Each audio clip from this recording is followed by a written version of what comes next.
Hello, everyone, and welcome to the Sustainable Finance Podcast, brought to you by Ceres.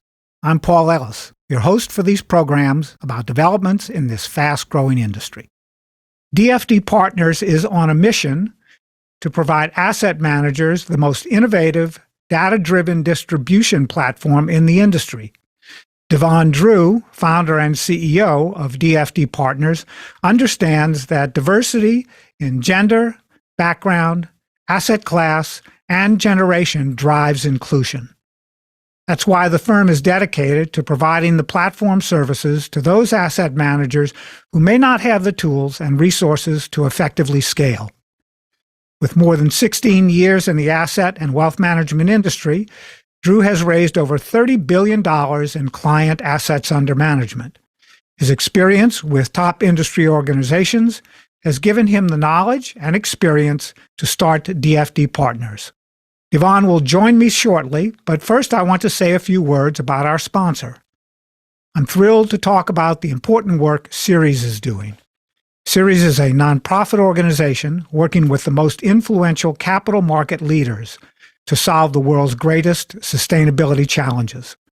Through their powerful networks and global collaborations of investors, companies, and nonprofits, Ceres drives action and inspires equitable, market-based, and policy solutions throughout the economy.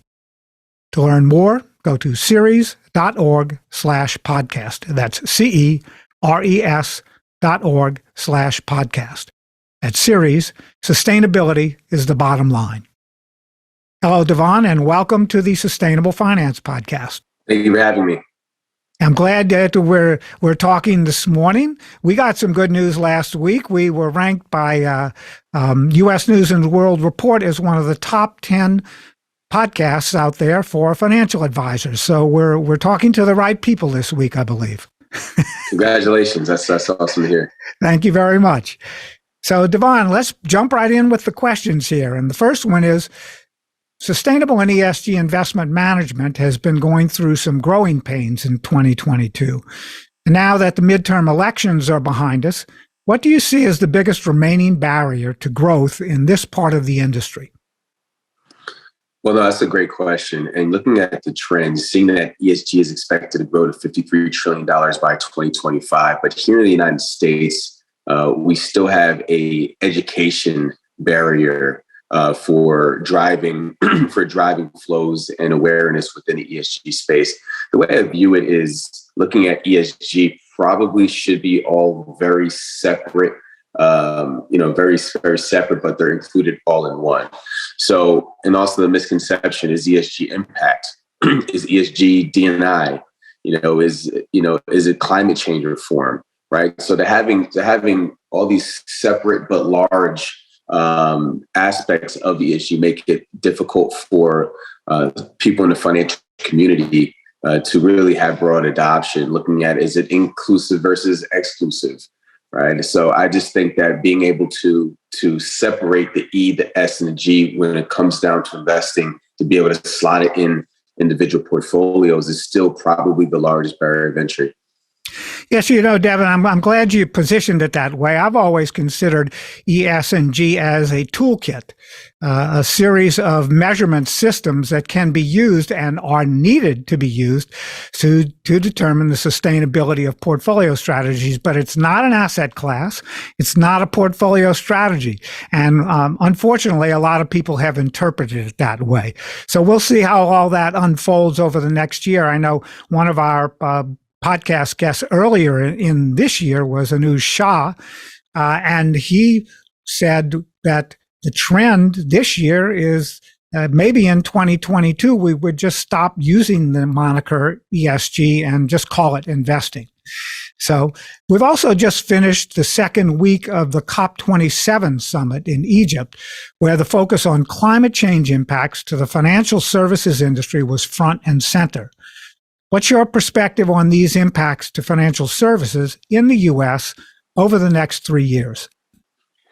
Yeah, thank you for asking that once again. That subject has been top of mind. In my opinion, I think it's all about balancing the actions taken over and taking on the E and the S when implementing climate transition when you're looking at plans to account for impacts on the developing nations, and more importantly, the vulnerable domestic population, right? When it comes to financial, in the financial services industry and actually deploying some capital, in particular, looking at the efforts that, promote a low carbon economy and how that may disrupt an absence of a social plan to promote economic and, looking more importantly, social inclusion.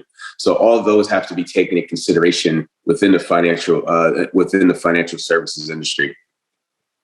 Yes, and I think there's a lot of work being done in that direction. I know we're in the banking industry. There's a big push to not only be very clear about what net zero plans are for 2050 or whenever they're scheduled for by the individual companies, but also to once again measure the metrics in the appropriate way along the way to get there, and include scope 1, 2, and 3 carbon pollution as part of that process for the banking system. So that creates some issues in communities, as you said, where the banking system may not be very strong or even non-existent.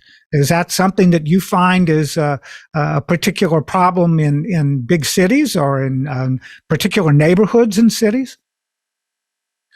Yeah, if you look at some places that may be more underdeveloped but have a larger population, I could see that definitely being of interest. So, so being able to account for that is paramount.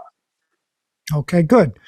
Now, Devon, there are many different approaches and data analytics systems today for assessing and valuing natural capital.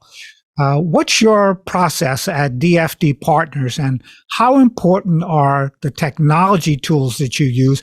But let's begin, if you will, by telling our listeners what your definition of natural capital is. Yeah, so natural capital is pretty interesting, because if you look at how the E, S, and G all play together, natural capital is actually one that sits outside of S and G and only in the E, right? So keeping that in consideration and utilizing natural capital as being that key determinant of compounding the accurate valuation of natural capital, and that's pricing of the natural resources such as water, such as air pollution and food. And the prices of such resources vary by region depending on the level of scarcity. You have to factor that in order to purpose the tools and instruments when putting a value on the air, the water, and the food. And where are you seeing, on a global perspective, the most negative impacts for that valuation of natural capital are happening? I'm assuming it's in developing economies, which have less infrastructure to deal with those kinds of issues like wildfires and floods and drought. Where in particular are you seeing either difficulty and or opportunity related to natural capital investment? Yeah, you said it. You said it correctly. For our end, it's develop, but more importantly, the emerging markets where you have once again an explosion in population, a rising middle class, but still not necessarily having the resources in place. You're having scarcity in food. You're having air quality that is the air quality is diminishing significantly, and as the population continues to grow rapidly, you're going to still continue to see that negative impact and then negative correlation, but between the natural resources. And I've had a number of conversations with podcast guests in the last year, especially related to the fact that many people believe that in developing economies in Africa, Central and South America, other places in Asia, around the world, that the populations are poised to leapfrog older technology infrastructure like we have in the developed economies. For example, our gas pipelines, our delivery systems for oil and gas, or just our built infrastructure, that because the cell phone is really the instrument or the tool of choice in these developing economies for conducting business, for getting all of your chores done, for making sure the babysitter is going to meet your kids after school. All of those kinds of things are handled essentially by the handheld device. The handheld supercomputer is what I like to call it. And many people in those economies own multiple devices that they use for different sources of work and family care during the day. Do you see that possibility where the technologies can literally leapfrog some of the older infrastructure technologies in the developed economies and accelerate the pace of development in these faster growing, smaller economies around the world? Most certainly. The best example, the best real life example I have of that is, I know when I look outside my window, I see telephone poles, right? And you're still seeing the telephone poles here. I have it, obstructing my views here in my house. And then you start going to some of these developing and emerging and frontier nations, and you don't see that, right? Because they leapfrog, to your point, they leapfrog going, instead of having landlines and having, years and years of infrastructure built out to support, the telephone, right? And having, dial-up internet, to just having, from the proliferation of web connected devices, increasing their access to a lot of different resources, especially on the financial technology side and communication side within that. So I could definitely foresee a situation where the technology allows them to leapfrog, to be able to really help with the rest of the issues. But food scarcity and water scarcity, technology. I mean, once again, those are two big barriers right there, for that, especially when assessing the natural capital assessment of these countries. Yeah, the technology, can help with a lot of issues, but if there's no food and no water, and then we're going to have to, create technologies to create, some quote unquote artificial food, is definitely something to keep an eye on.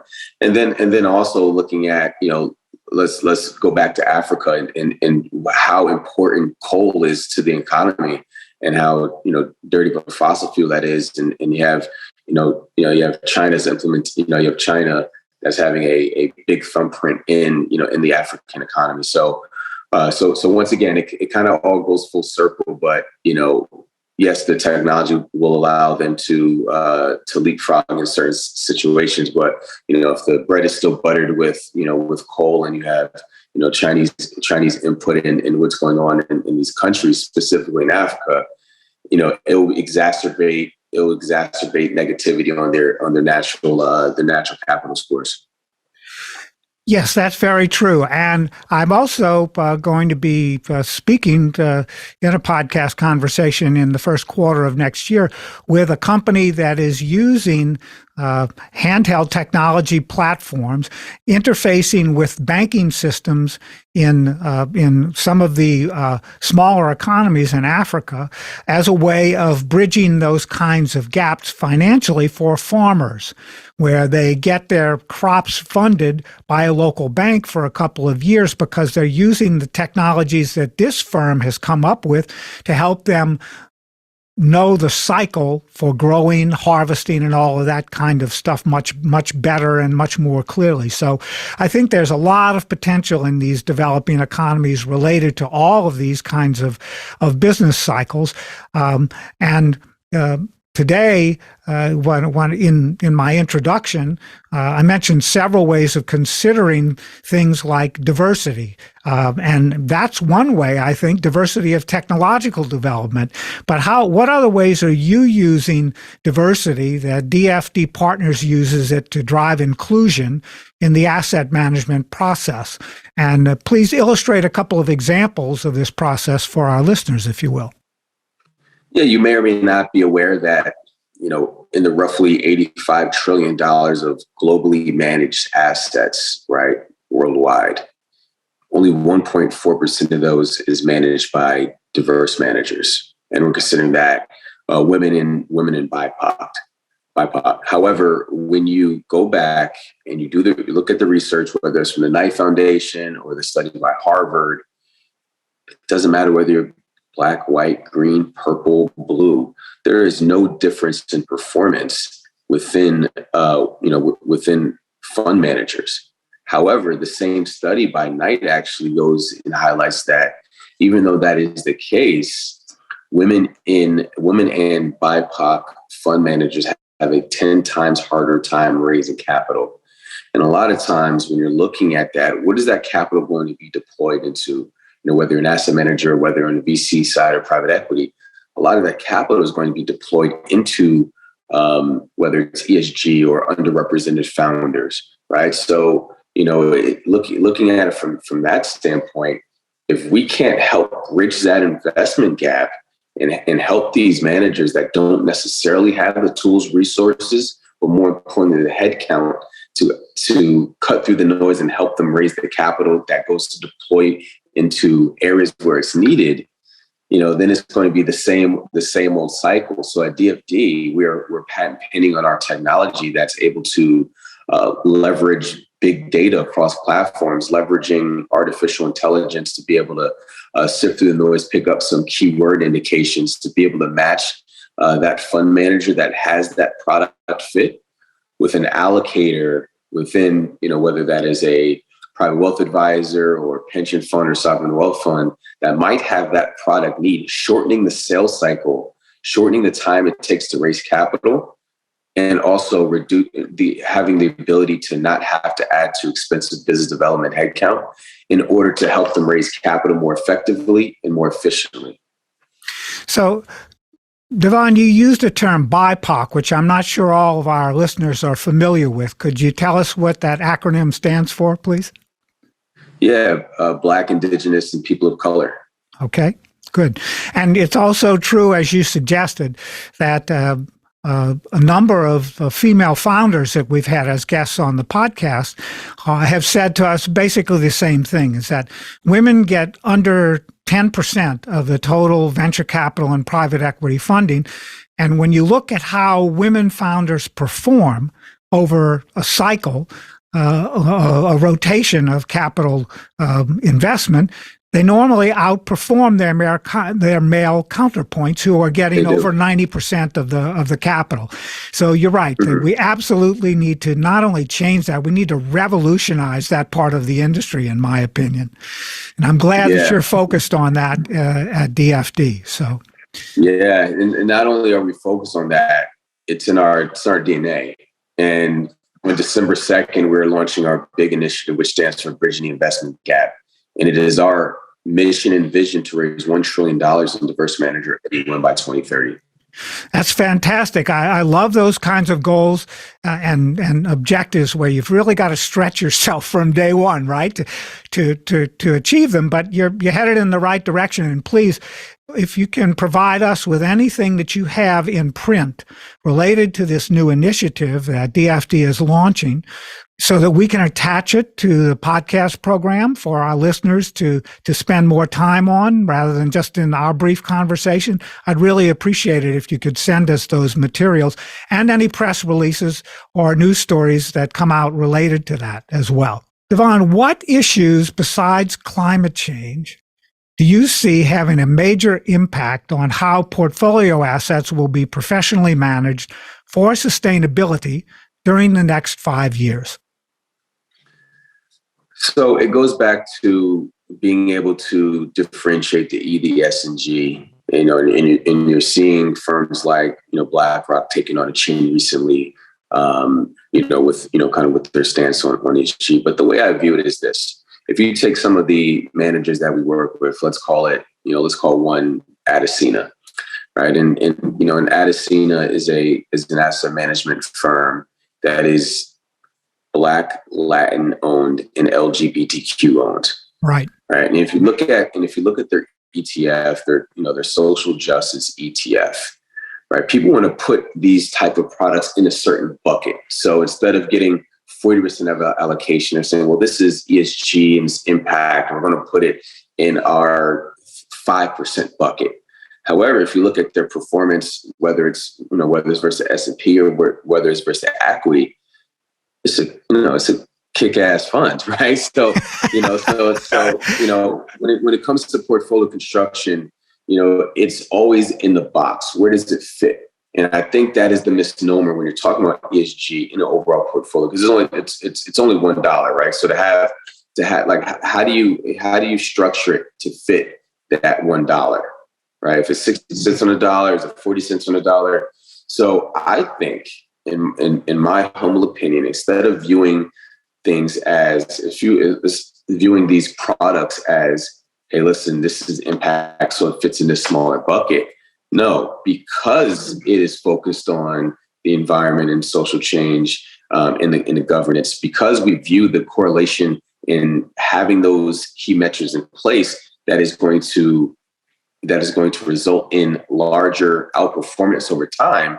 That should be the core of your portfolio, right? So I think, once again, going back to education, then positioning is huge, right? Because if you could position a product like that, which is outperforming the S&P, year to date, and we could put that as your large cap blend solution, then all of a sudden you're getting, out of a 60% equity allocation, you're getting 30% of that. All of a sudden there's more capital in that bucket to make change within social impacts. I couldn't agree more. I love it. I love Addison's approach to their portfolio strategy. I think Rachel is one of the most creative asset managers in the industry. And I completely agree with your perspective on where growth is and the potential for it, and how to deploy more and more assets into that. So that's good. We're very aligned that way, Devon. And so if you could please tell our listeners where online they can find additional information about DFD Partners, and how can they reach you with questions about the issues that we've discussed in today's program. Absolutely. So on all social platforms, we are at DFD Partners. And you can find us at our website at dfd.ai. And then any emails, feel free to reach out to me day or night at info@dfd.ai. Well, thanks again to Devon Drew, founder and CEO of DFD Partners, and to our sponsors, the Ceres Accelerator for Sustainable Capital Markets. The Ceres Accelerator is a center of excellence within Ceres that aims to transform the practices and policies that govern capital markets to reduce the worst financial impacts of the climate crisis. For more information, go to ceres.org/accelerator. That's CERES.org/accelerator. And to our listeners, join us again next week for another episode. I'm Paul Ellis, and this is the Sustainable Finance Podcast. By the way, Devon, have a happy Thanksgiving week. I know you're going to be traveling, so safe travels. Thank you so much, and thank you for having me.